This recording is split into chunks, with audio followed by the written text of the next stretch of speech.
You know, Justin Bieber had a post the other day on his Instagram talking about all the drugs that he did when he was younger and how much it fucked him up. And now he's got a relationship with the Lord, and he's got, you know, he's married, and he's trying to be a normal person. Yeah. But he's struggling with the fact that he was insanely famous when he was a kid.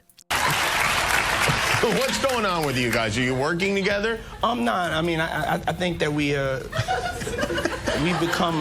become friends in a strange way, you know. Like Robin Big. Yeah. It's like exactly. I'm big and you're Robin. Yeah. No, I mean, to a lot of us, he's like a little brother. You know what I'm saying? He's not afraid to call and ask for advice. He's somebody that, in the industry-wise, the record industry is a strong family, and he's somebody that, you know, we definitely have our arms around, and we want to protect him because he's such genuinely a nice person besides his talent. You know what I'm saying? He's one of the greatest kids that you could ever know. You know, Diddy bought his son a Bentley. Maybe, you know, he could buy you one also while you're He out. got me a Lamborghini. That's nice. I haven't gotten it yet, though. Yeah, I know. When is that coming, that Lamborghini? We talked about this last He time. had the Lamborghini for a day or two, and he had access to the house. And he knows better than to be talking about the things that he does with Big Brother Puff on national television. Oh, apparently not.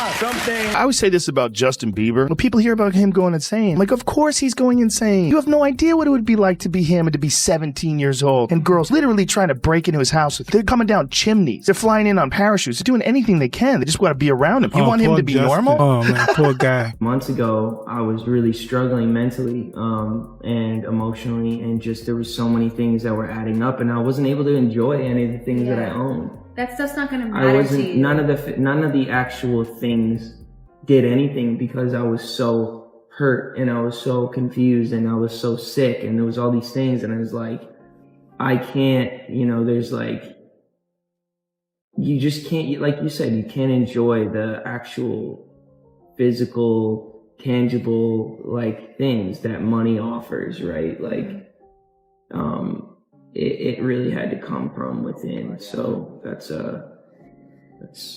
I guess our perspective. The you of then was on a path of self-destruction. Oh, for sure. Yeah, I would have, for sure. 100%. Yeah.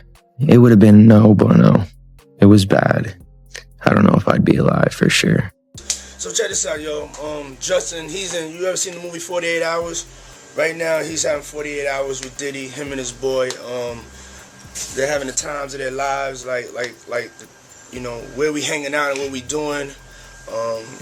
We can't really disclose, but it's definitely a 15-year-old's dream. You know, I have been given custody of him. You know, he signed to Usher. I'm signed to Usher. I had legal guardianship of Usher when you know he did his first album. I did Usher's first album. I don't have legal guardianship of him, but for the next 48 hours, he's with me. They're not seeing the victim. They're not seeing that boy that got rushed to the hospital. They're not seeing what the intentions was in his heart when he took Justin Bieber there. Oh. Let's be honest. He took Justin Bieber there. Diddy had been trying to get to Bieber for a minute. And his management was backing him off. But it wasn't until Usher took over management and had guardianship and gave temporary guardianship to the diddler for 48 hours. Think about that. What's up, man? You good? I'm good. How are you? All right, young brother, everything's good? Everything's Selling great. out arenas and everything? Yeah. Starting to act different, huh? You ain't been calling me and hanging out the way we used to hang out. Well, I mean, you try to get in contact with me, you know, through all my, partners and whatnot. Mm-hmm. But you never really got my number, so. Right. Okay. My number? Yeah. So many horrific accusations, though, involving young singers, like children.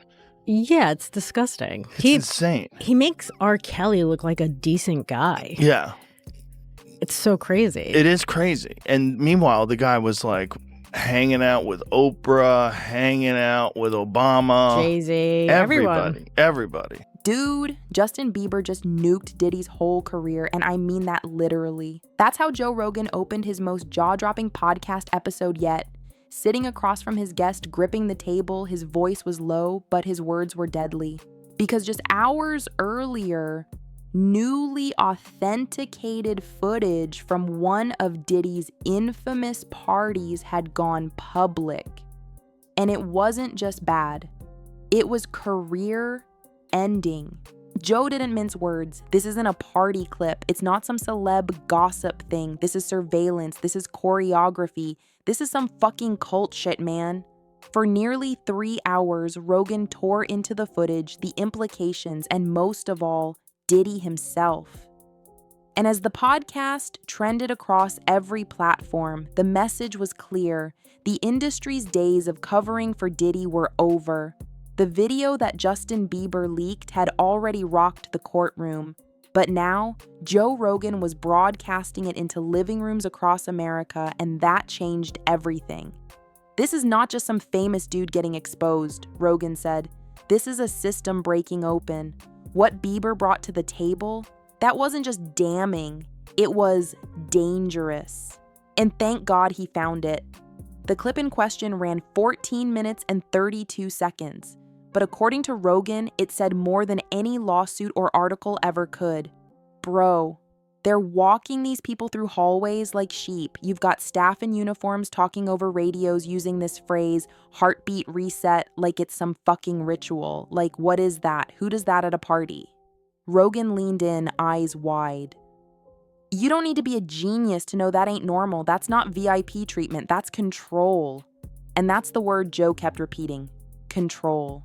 Because what Bieber's footage showed wasn't just staff moving around, it was timing, precision, doors opening and shutting on command, lights pulsing red like a signal, staff murmuring about replenishing bins and linen shortages. All of it framed around one central corridor in a Diddy-owned mansion. Joe Rogan's response? Chilling.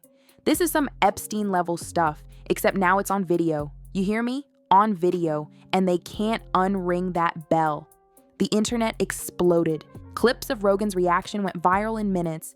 Rogan just ended Diddy trended on X. Millions who hadn't even followed the case were suddenly glued to the footage, and Joe wasn't done. This isn't just on Diddy, he said. This is on everyone who stayed silent, everyone who went to those parties, everyone who saw SAT and looked away. Then he named names. Where's Jay-Z? Where's Khaled? Where's Usher? These guys were there. They know what happened in those rooms. And with that, the internet had its next headline. Joe Rogan calls out hip-hop elites over Diddy's dark secrets. The podcast became more than a reaction. It became a rallying cry. Rogan didn't just express outrage. He connected the dots, laying out a web of silence and protection that had kept Diddy untouchable for decades. And now, that protection was evaporating. Rogan read straight from court documents, quoting how prosecutors tied Bieber's video to access logs, router data, and camera blackouts. This isn't some gotcha video, he said. This is a fucking blueprint, and Bieber had the guts to give it to the government. He paused. And let's be real. He could have kept that HT buried. He didn't have to say a word, but he did. That's courage. Rogan made it clear, Bieber wasn't a snitch. He was a survivor. And for the first time in years, someone from inside the celebrity bubble wasn't afraid to speak. Everyone wants to be quiet until it hits the fan, Joe said. But Justin, he stepped up. And now the whole damn building is burning. Then, Rogan went deeper. He pulled up older stories about Diddy's white parties, his so-called mentorships, the weird guardianship claims around artists like Usher. He played old interviews where Diddy bragged about keeping people under his wing, sometimes literally. This guy's been doing weird power moves forever, Rogan said, but people laughed it off. They called it eccentric, bullshit, it was grooming, it was manipulation, and now we've got the footage to prove it. And with every new statement, Rogan made the stakes crystal clear. This wasn't just about Diddy anymore. It was about a culture that let it happen. He hammered the industry.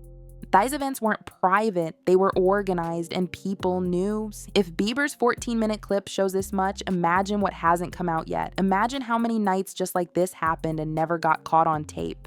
As the hours ticked on, Rogan began reading viewer messages live, victims, whistleblowers, former staffers, all sending in messages saying, "Finally, it's about time.